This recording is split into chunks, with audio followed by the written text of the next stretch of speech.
It's Sunday morning, and instead of meal prepping work lunches or hitting a daybreak Pilates class, you're doing something truly wild. You're staying exactly where you are, tangled in your rumpled sheets, phone in hand, scrolling TikToks. Give us a follow, by the way, while steadily working your way through a bag of Takis.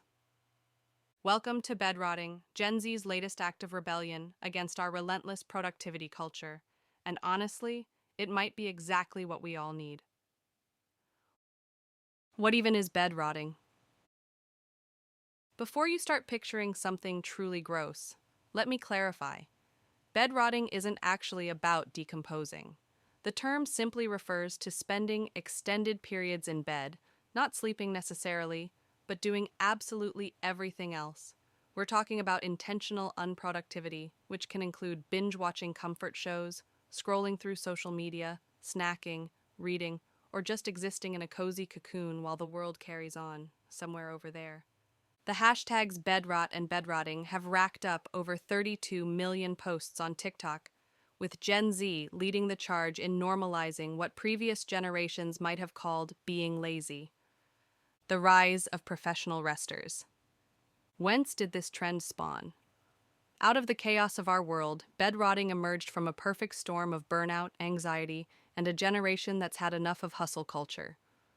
Gen Z has grown up in a world that's been perpetually on. They've lived through a global pandemic, economic uncertainty, climate anxiety, and the pressure to optimize every moment of their lives for maximum productivity. Research has shown that Gen Z is, generally speaking, more anxious than other generations. When you're dealing with all of that, sometimes the most radical act is simply stopping.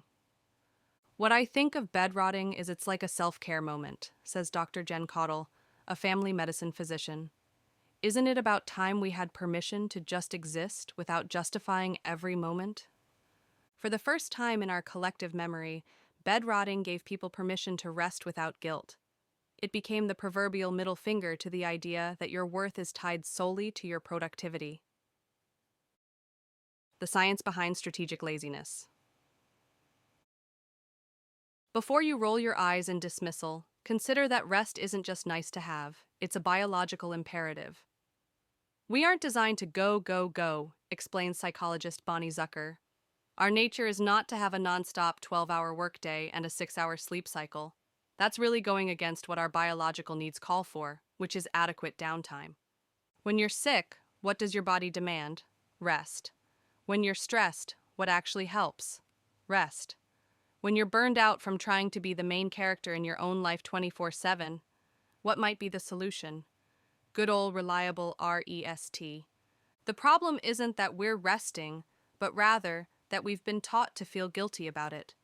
Bed rotting gives us a framework to rest without the shame spiral that usually comes with it. When bed rotting actually works. When is bed rotting genuinely good for you?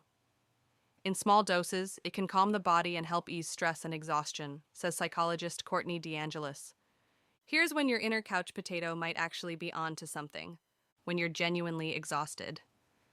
Sometimes your body and brain need a full system reboot, and that's okay. When you need to decompress. Life is a lot right now. If spending a Sunday watching true crime docs while eating cereal for dinner helps you process the week, that's valid self-care. When you're setting boundaries. Bed rotting can be a way of saying no to the world's constant demands on your time and energy, when it's intentional. The key difference between healthy bed rotting and concerning behavior is intentionality. When you're choosing rest as a form of self-care rather than using it to avoid life. When bed rotting goes wrong. Here's where things get nuanced, because life always is. While bed rotting can be a form of radical self-care, it's not a cure-all, and it definitely has its dark side. If bed rotting becomes a habitual behavior, it could potentially be a sign of depression or other mental health issues, warns Dr. Ryan Sultan from Columbia University. The difference between self-care and self-sabotage often comes down to frequency, duration, and motivation. Red flags include staying in bed for days at a time, using bed rotting to avoid responsibilities consistently, feeling worse after your bed sessions, not better, struggling with basic hygiene or daily tasks, As psychologist Amy Morin points out, avoiding problems adds to stress. If you're bedrotting because life feels unmanageable, that's your cue to seek out support, not to hide under the covers indefinitely. How to bedrot like a pro. Want to embrace the bedrotting lifestyle? Some tips on how to maximize the benefits while minimizing the potential downsides. Get out of your actual bed. I know it's called bedrotting, but sleep experts are pretty unanimous on this one. Find a place outside your bed to rot during the day is best for protecting your ability to fall asleep in bed at night, advises Dr. Diane O'Gelly. Your couch, a cozy reading chair, or even a pile of cushions on the floor can work well. Move your body occasionally.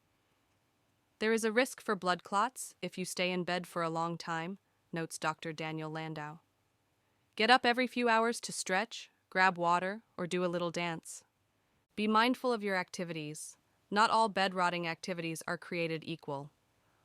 Reading, journaling, or gentle stretching might leave you feeling more refreshed than doom scrolling through the app formerly known as Twitter for 6 hours straight.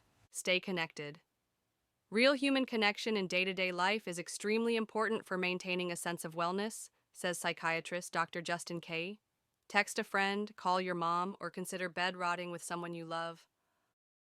The bigger picture.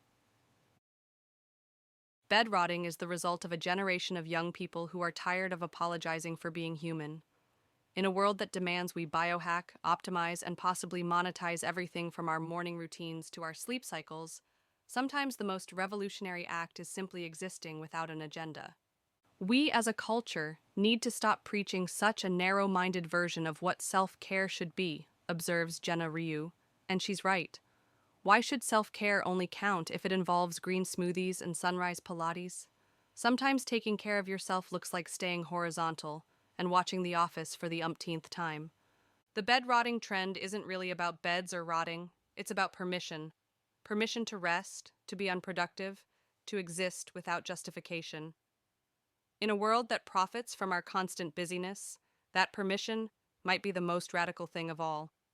The next time you find yourself sprawled across your couch at 2 p.m. on a Sunday, surrounded by snack wrappers, and completely unbothered by your to-do list, remember that you're not being lazy. You're being revolutionary. Just maybe set a timer, stretch, and hydrate occasionally.